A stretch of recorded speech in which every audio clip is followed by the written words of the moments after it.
Salut à toutes, salut à tous et bienvenue dans cette nouvelle vidéo sur la chaîne C'est mon avis.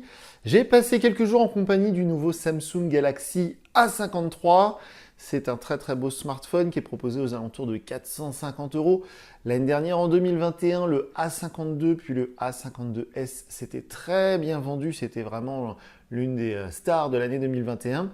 Donc j'étais impatient, j'étais curieux de tester le nouveau A53 cette année. J'ai plein de choses à vous dire à propos de ce smartphone. On se retrouve tout de suite après le jingle.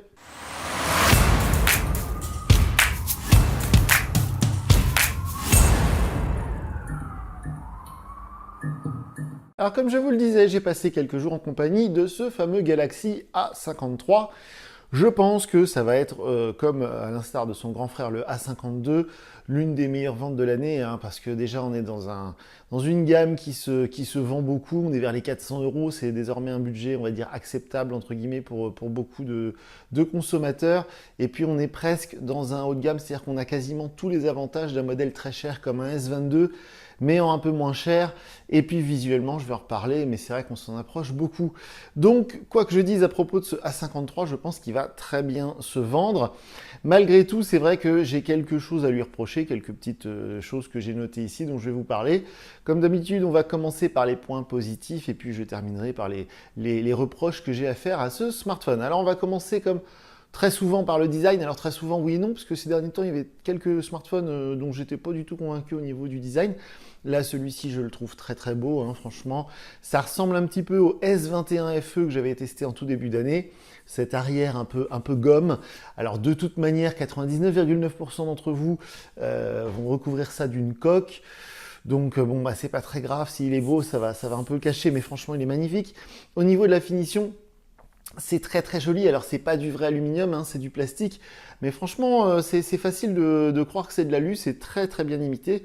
Et puis franchement ça y a une impression un feeling de haut de gamme qui est très présent. C'est un très bel objet, la finition est impeccable, c'est un très beau smartphone, là il n'y a rien à redire. Je pense qu'il conviendra parce qu'il est assez consensuel à tout le monde, que ce soit les hommes ou les femmes. Et comme je dis souvent, si vous sortez ça à un dîner, vous le posez sur la table à côté de votre assiette, il y aura forcément quelqu'un qui va le remarquer parce que c'est vraiment un très bel objet. En tout cas, moi, au niveau esthétique, design, au niveau form factor, au niveau ergonomie, c'est tout bon, il tient bien dans la main, on trouve bien les boutons, donc rien à redire là-dessus. Aussi, alors quelque chose qui fait partie un petit peu du design, c'est cet écran AMOLED magnifique. On est presque sur des bordures symétriques, comme justement sur le S22, mais elles sont un tout petit peu plus épaisses en haut et en bas que sur les côtés. On est presque à une parfaite symétrie, hein. Malgré tout, à ce tarif-là, c'est assez rare. En tout cas, l'écran est magnifique. C'est sans doute l'un des plus beaux écrans AMOLED que j'ai pu manipuler ces derniers temps.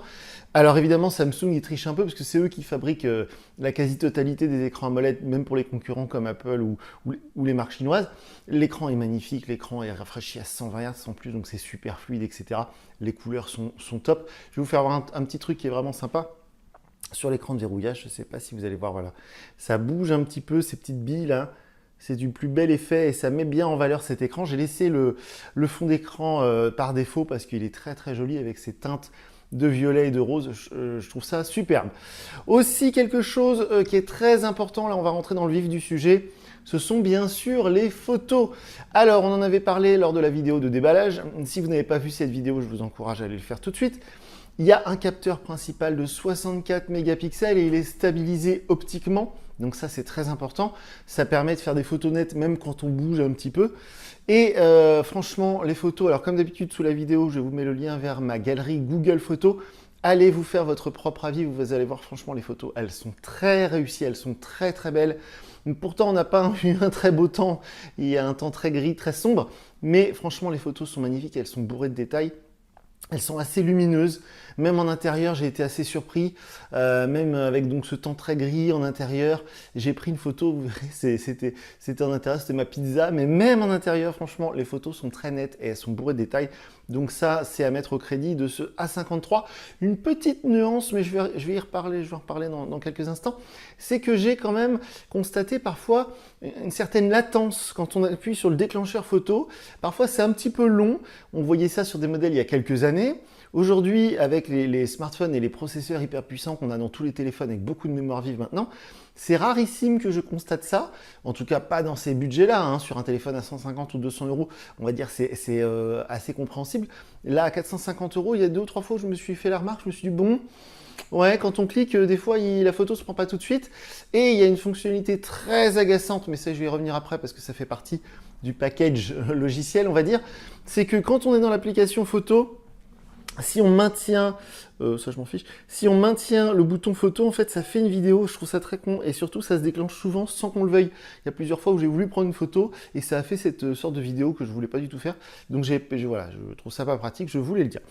Alors par contre, quelque chose que j'ai apprécié, vous savez, je vous en parle très souvent, c'est vrai que moi j'écoute beaucoup des podcasts, de la musique, le GPS, des appels en mode haut-parleur.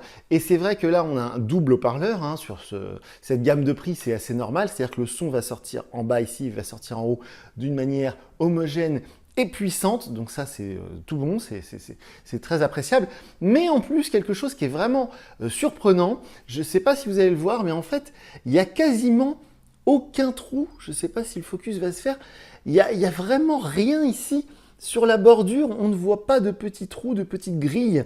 Pourtant on le voit sur les concurrents généralement, mais là ils ont fait très très fort, c'est-à-dire qu'il n'y a quasiment aucun espace entre la bordure et l'écran, et pourtant le son sort d'une manière très puissante en haut-parleur, c'est assez bluffant, à un point que je me suis demandé à un moment par où ça sortait. Franchement c'est vraiment bluffant, c'est l'une des premières fois que je vois ça à ce niveau-là, donc je voulais le noter, c'est assez spectaculaire.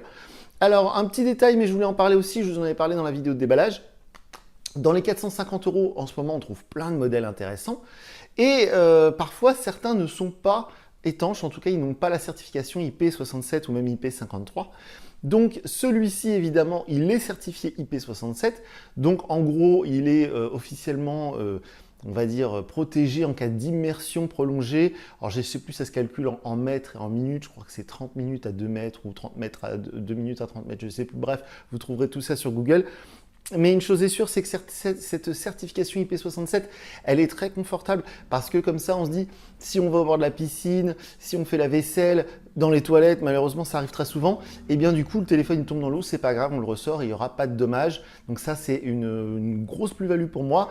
Et je précise encore une fois, je l'avais déjà dit dans la vidéo de déballage, attention, si vous regardez cette vidéo dans quelques mois, quelques années, que vous voyez, je vous parle de cette certification IP67, vous dites, chouette, il est étanche. Si vous faites réparer votre smartphone ou si vous l'achetez d'occasion ou reconditionnez, cette étanchéité, cette certification, elle saute. Hein, donc attention. Aussi quelque chose, c'est un petit détail, mais je voulais en parler parce qu'il y a certains concurrents dans ces tarifs-là, surtout chez Xiaomi, qui n'ont pas cette fonctionnalité que je trouve maintenant pourtant indispensable. C'est le lecteur d'empreintes sous l'écran pour déverrouiller le téléphone. Je trouve ça très pratique. L'année dernière, sur certains modèles, le A32, je crois, ça marchait pas très bien. Mais là, aucun problème, ça marche à tous les coups. C'est rapide, c'est efficace et c'est super classe. Aussi, j'ai marqué ça dans ma liste. Alors là, c'est pas une spécificité du téléphone, mais je voulais le mettre dans les points positifs. C'est que c'est la disponibilité. Souvent, je teste des smartphones Realme, Oppo, Vivo, Xiaomi, Poco, que sais-je encore. Et c'est des téléphones parfois qu'on a du mal à trouver. Même moi qui suis habitué à aller farfouiner au fond des sites comme AliExpress, Amazon, même des plateformes en ligne, etc. pour trouver des modèles chinois très rares. Ben là, c'est vrai que c'est quand même super confortable. Un Samsung A53 qui vient de sortir, hein, il est sorti la semaine dernière en France. On va dans n'importe quel magasin, Darty, Boulanger, Fnac, même peut-être chez Carrefour, Auchan ou Leclerc, on va le trouver facilement. On peut le commander sur les sites internet, on peut trouver plein d'accessoires. Donc ça, l'air de rien, c'est un gros avantage par rapport à la concurrence chinoise. Et enfin, dans la liste des points positifs, j'ai indiqué qu'il est sous Android 12. Alors évidemment, il est sous Android 12, donc ça, c'est une très bonne chose. En 2022, je dirais que c'est l'essentiel. En tout cas, c'est assez normal. Certains concurrents, malheureusement, notamment chez Xiaomi, Poco, je ne sais pas ce qu'ils ont fait cette année, sont encore en Android 11. Donc c'est pour ça que je voulais le mettre en avant. C'est du Android 12, donc ça c'est très bien parce que ça garantit une sorte de longévité du produit. Parce que si le produit, vous le sortez tout de suite en Android 12, par défaut, on va se dire, en tout cas, en toute logique, il y aura une mise à jour en Android 13 l'année prochaine. Alors que si vous choisissez un smartphone qui est en Android 11, il n'aura peut-être pas la mise à jour vers Android 13, donc ça va abaisser sa durée de vie au niveau logiciel et compatibilité avec les applications du Google Play Store. Et là, on va passer maintenant au point négatif, les choses que j'ai à reprocher à ce Samsung.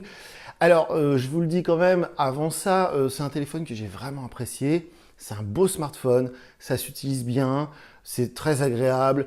Il y a des défauts dont je vais vous parler, mais honnêtement, en toute objectivité, quelqu'un qui va vous offrir ça, vous ne pouvez pas être déçu. Si vous pouvez le trouver avec un abonnement à pas cher, vous n'allez pas être déçu. Il y a la 5G, c'est ce qui se fait quasiment mieux aujourd'hui, Android 12, 5G, écran AMOLED, étanchéité, etc. Donc voilà, il faut remettre en perspective les choses dont je vais parler maintenant. Honnêtement, c'est un très très bon smartphone. Malgré tout, j'ai quand même noté quelque chose, notamment un truc assez embêtant. Je vous en avais déjà parlé il y a quelques semaines, quelques jours, dans le test du Samsung A13. Vous savez, le A13, c'est l'entrée de gamme de cette gamme A 2022, donc tous les modèles qui vont finir par 3 cette année chez Samsung. Donc le A13, j'avais eu des gros problèmes de ralentissement, ce qui est rarissime maintenant, ça fait très longtemps que je n'avais pas vu ça. Et là, j'ai eu quelques ralentissements également sur ce A53, donc là, c'est beaucoup moins compréhensible que sur le A13, déjà parce que c'est le double de prix, tout simplement. Et puis parce qu'il y a 6 Go de mémoire vive, il y a un processeur qui est censé être puissant. Alors, c'est un processeur de chez Samsung, c'est le Exynos. Samsung, ils ont relancé cette gamme de processeurs il y a quelques années, je crois maintenant, ils avaient abandonné, puis ils reviennent. J'ai du mal à comprendre parce que sur un modèle, je ne sais plus, je crois que c'est le S22 ou le S22 Ultra, ils proposent les deux processeurs Exynos et Snapdragon, et souvent dans les comparatifs, le Snapdragon est plus performant, donc je ne vois pas pourquoi ils s'obstinent avec ce Exynos, parce que là, je pense que c'est le problème. J'ai eu quelques ralentissements quand on fait du multitâche ou quand on installe une appli. Alors pourtant, c'est des choses que je fais sur tous les téléphones que je teste. Souvent, voilà, il y a le Google Play Store qui est en tâche de fond, qui télécharge des applis ou qui fait des mises à jour. Puis je continue à utiliser le téléphone en même temps. Et là, j'ai eu quelques ralentissements, j'étais assez surpris. Je vous parlais tout à l'heure de l'application photo. Quand on fait des photos, des fois, on clique et puis ça ne fait pas la photo. Enfin, la réactivité du déclencheur n'est pas instantanée. Franchement, c'est assez surprenant sur un smartphone à un tel prix. Peut-être que c'est un problème software, peut-être que ce sera réglé à l'avenir avec une mise à jour. Mais voilà, j'ai été assez surpris, donc je voulais absolument en parler. Et justement, ça fait partie donc de cette micro-déception, en tout cas de ce problème numéro 1 pour moi sur les Samsung, c'est ce software, ce logiciel One UI, c'est l'interface de chez Samsung. Je pense que cette interface, elle est trop lourde, elle est trop complexe, elle est trop remplie de plein de fonctionnalités dont on n'a pas besoin. Je vous en parle à chaque fois, mais qui sont en doublon avec ce qu'on trouve de base dans Android en fait. Par exemple, Google Android propose d'office une fonctionnalité qui s'appelle Google Pay, qui permet de payer sans contact. D'ailleurs, ça marche très bien avec ce téléphone, j'ai pu l'utiliser. Et Samsung fait Samsung Pay. Si vous avez le Google Assistant, Samsung fait Bixby. Si vous avez Samsung, la fonctionnalité qui permet de localiser son téléphone en cas de vol, c'est offert, c'est de base d'Android, Samsung le fait aussi. Enfin, ils ont tout doublé, ils ont tout fait des doublons pour toutes les fonctionnalités de base quasiment de Google. Je ne comprends pas du tout pourquoi. C'est assez inutile. En plus, ça leur coûte des sous en recherche et développement. Et en plus de ça, cette interface One UI, je le dis souvent, mais je pense que c'est fait exprès pour convenir vraiment aux utilisateurs lambda, les utilisateurs qui ont un peu peur de la technologie, qui sont un peu effrayés par les fonctionnalités. Et donc, on a quelque chose de très consensuel qui ressemble beaucoup à ce qu'on avait sur TouchWiz il y a quelques années. Par exemple, ce tiroir d'application, c'est sur le côté. Plus personne fait ça. Maintenant, tout le monde fait ça en scrolling. Le tiroir d'application qu'on peut réorganiser, on ne voit pas ça sur les autres lanceurs d'applications. Enfin bon, il y a plein de petits détails comme ça qui à chaque fois me paraissent assez aberrants. Le centre de contrôle qui est un peu à l'ancienne, qui n'est pas très beau. Bon, il y a des petites choses comme ça, des petits détails où je me dis à chaque fois que j'utilise un Samsung, je me dis bon, si c'était un autre fabricant, en tout cas si c'était le même hardware, le même matériel avec un autre OS, une autre interface Android, ou même Android One, pourquoi pas, eh bien, ce serait quand même un peu mieux. Voilà. C'est assez subjectif, ça, j'en parle à chaque fois, je sais que je vous saoule, mais je ne peux pas m'empêcher de le dire parce qu'à chaque fois, ça me gâche un peu le téléphone.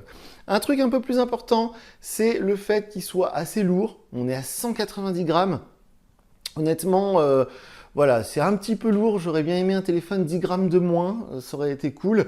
Il n'y a pas longtemps, j'ai testé le Realme GT2. Normalement, il est à 550 €, mais en fait, on le trouve tout le temps en promo à 450, donc le tarif de ce A53. Et le Realme GT2, il est plus performant déjà, et en plus de ça, il est plus léger. Je le prends en exemple parce que j'ai testé il n'y a pas longtemps, mais il va y avoir d'autres concurrents à ce A53 qui vont être un peu plus légers C'est pas très grave, mais moi ça me gêne parce qu'on n'est pas loin des 200 grammes et à ce prix-là, c'est assez choquant, je dirais. Bref. Et enfin, quelque chose là de beaucoup plus embêtant. Alors, je ne vous ai pas parlé de l'autonomie, je vais en reparler après dans un instant. Mais en fait, au niveau de la charge, on est limité à 25 watts. Il n'y a pas de chargeur fourni dans la boîte, hein, ça vous l'avez vu si vous avez vu ma vidéo de déballage. Donc, la charge 25 watts sur un téléphone à 450 €, franchement, on est à la limite de l'acceptable. Je ne vous ai pas parlé non plus du fait qu'il y a plein d'applications sponsorisées qui sont préinstallées. Bon, ça encore, à ce prix-là, c'est un peu embêtant, mais c'est pas très grave. Mais la charge 25 watts, pour le coup, c'est beaucoup plus contraignant, surtout au quotidien. Alors déjà, il faut acheter un chargeur par vos propres moyens. Il faut acheter un chargeur puissant, mais du coup, le téléphone ne pourra pas prendre au-dessus de 25 watts. Donc même si vous avez un chargeur de dingue qui sort 60-70 watts, eh bien, le téléphone, il met 2 grosses heures à se recharger à fond quand on arrive à le vider complètement. Et on ne pourra pas faire comme par exemple le Realme GT2 dont je parlais il y a un instant, on ne pourra pas le brancher un quart d'heure et prendre 50% de batterie en 15 minutes. Ça, c'est absolument impossible sur ce Samsung A53. C'est vraiment dommage, c'est vraiment regrettable. Et c'est vrai que pour concurrencer les Chinois, il coche presque toutes les cases, hein, ce A53. L'étanchéité, l'écran Super AMOLED, le lecteur d'empreintes sous l'écran, la batterie 5000 mAh, les performances qui sont quand même bonnes, les photos qui sont très bonnes, etc. Et il manque, honnêtement, si on regarde que la fiche technique, il ne manque que la recharge rapide. Donc je ne comprends pas, ça ne doit pas coûter beaucoup plus cher que ça. Je pense que c'est le processeur Exynos qui bride cette chose-là, parce que généralement la recharge rapide est liée au processeur, mais bon, je ne m'avance pas trop là-dedans. Une toute dernière chose, je ne vous ai pas parlé de l'autonomie. Elle n'est pas mauvaise, mais elle n'est pas excellente non plus. C'est-à-dire que là, par exemple, je vous montre, il me reste 42%, je ne sais pas si vous allez voir. Et pourtant, ces 24 dernières heures, honnêtement, le téléphone, je suis resté à la maison. Donc j'ai fait que des trucs de base, du réseau social, de la navigation internet, j'ai reçu des mails, des notifications. Mais franchement, pas un usage intensif, j'ai pas fait de jeu, j'ai pas fait de trucs de dingue. Et le téléphone a perdu depuis hier matin, vous voyez, c'était presque à la même heure, il a perdu 60%, ce qui est assez important. Et sur ma journée précédente, où je l'ai utilisé beaucoup plus fort, avec Waze, avec des photos, des sorties en ville, etc., à la fin de la journée, il ne me restait que 30%. Donc c'est largement suffisant pour tenir une journée normale, on se lève le matin, on le débranche, on fait tout ce qu'on a à faire, le soir on le rebranche, il n'y a pas de souci, mais on ne pourra pas tenir, ou alors il faut vraiment très peu s'en servir pour tenir 2 jours sur une charge de batterie. C'est assez rare, encore une fois, je pense que c'est le processeur Exynos qui bride un peu aussi cette autonomie, parce qu'avec une batterie de 5000 mAh, ce qui fait que le téléphone est assez lourd, généralement les concurrents ils sont un peu plus autonomes. Donc voilà, c'est un peu dommage, mais bon, ça ne m'a pas trop gêné, parce que de toute manière, hein, très rares quand même sont les personnes qui cherchent 2-3 jours d'autonomie. Donc là, je pense qu'on est en fait dans un concurrent de base d'un iPhone 12, hein, je pense que c'est l'objectif de ce modèle, et du coup, on est quasiment sur la même autonomie. Donc c'est pas vraiment un défaut, mais je voulais quand même en parler. Alors, si on fait un mix de tout ça, c'est un téléphone qui, moi, m'a beaucoup plu. Il est très agréable à utiliser, les photos sont très belles. Après, c'est vrai qu'à ce prix-là, on peut trouver un peu mieux. Ce ne sera pas du Samsung, hein. Je sais qu'il y a beaucoup de gens qui sont rassurés par le fait que ce soit Samsung, qui ne veulent pas acheter du Xiaomi, qui ne veulent pas acheter du Realme, du Poco, du Vivo. Malgré tout, si vous cherchez le meilleur rapport qualité-prix, dans ce tarif-là, ce ne sera pas le A53. Malgré ce que je viens de dire là, attention, il y a des grosses promos tout le temps chez Samsung, c'est le roi de la promotion, ils font des offres de remboursement, ils font des choses comme ça. Et en ce moment, dans quasiment tous les marchands, boulangers, darty, etc., vous avez une offre avec une paire d'oreillettes offertes. Et donc, c'est vrai que ça fait tomber le prix du téléphone, parce que les oreillettes, elles valent à peu près 100 €, elles sont offertes. Donc, on se dit, bon, ça fait baisser le prix du téléphone, pourquoi pas. Mais encore une fois, je répète, il n'y a pas de chargeur fourni avec le téléphone, il n'y a pas de coque non plus, alors que les concurrents chinois offrent systématiquement une coque. Donc, ça fait un budget à prévoir en plus. Donc, si je devais donner une note sur 10 à ce téléphone, franchement, je pense que je lui donne 8,5 sur 10, pardon, parce que c'est quand même un très bel objet, c'est quand même un très beau smartphone. Si on se dit, voilà, encore une fois, si quelqu'un vous fait un cadeau, vous l'offre, si vous attendez à recevoir ça pour un anniversaire ou si votre opérateur vous l'a proposé pour un tarif très intéressant, vous n'allez pas être déçu. Hein. Ce qu'on cherche de base aujourd'hui dans un téléphone est présent dans ce smartphone, dans ce A53. Mais si vous avez mis de côté, si vous avez un budget limité, si vous dépensez, si vous achetez pas un téléphone tous les 6 mois, au contraire c'est un investissement sur le long terme, Voilà, je ne sais pas s'il n'y aurait pas un meilleur choix à faire dans ces tarifs-là chez la concurrence. L'année dernière, il y avait le Sony Xperia 10 III. Alors, le nom était pas terrible, mais qui était dans les mêmes tarifs, il était à 429. Je pense que là, d'ici quelques semaines, on va avoir le nouveau Xperia 10. Alors, il va peut-être s'appeler 10.4 du coup. Et pour le coup, c'est vraiment très similaire niveau tarif, niveau caractéristiques techniques, pardon, et au niveau de la renommée de la marque, parce que c'est pas chinois, Sony, c'est japonais. Donc ça peut être un concurrent intéressant par exemple. Et enfin, je dirais que j'avais testé, j'en parlais il y a quelques instants, le Realme GT2. Alors c'est une marque un peu exotique, mais pour le même tarif, parce que je l'avais eu à 479, je crois, le Realme GT2, puis en ce moment il est en promo à 449. Si on compare les deux, évidemment, le GT2 est beaucoup plus performant, il est plus léger, il y avait plein de choses que j'ai trouvé un peu meilleures malgré tout. Si vous avez des questions, surtout n'hésitez pas, sous la vidéo, je vous mets le lien vers mon compte Twitter, car je le répète encore et encore, je ne lis pas les commentaires YouTube, donc les commentaires YouTube, vous pouvez dire ce que vous voulez, il y aura sans doute quelqu'un pour vous répondre, mais pas moi. Donc voilà pour le test de ce Samsung A53. Encore une fois, si vous n'avez pas vu la vidéo de déballage, s'il vous plaît, allez la voir. J'aurais sans doute dit des choses que j'ai pas dit là. Allez voir les photos, la galerie Google Photos. Et puis sinon, je vous dis à très bientôt pour une nouvelle vidéo sur la chaîne. Salut!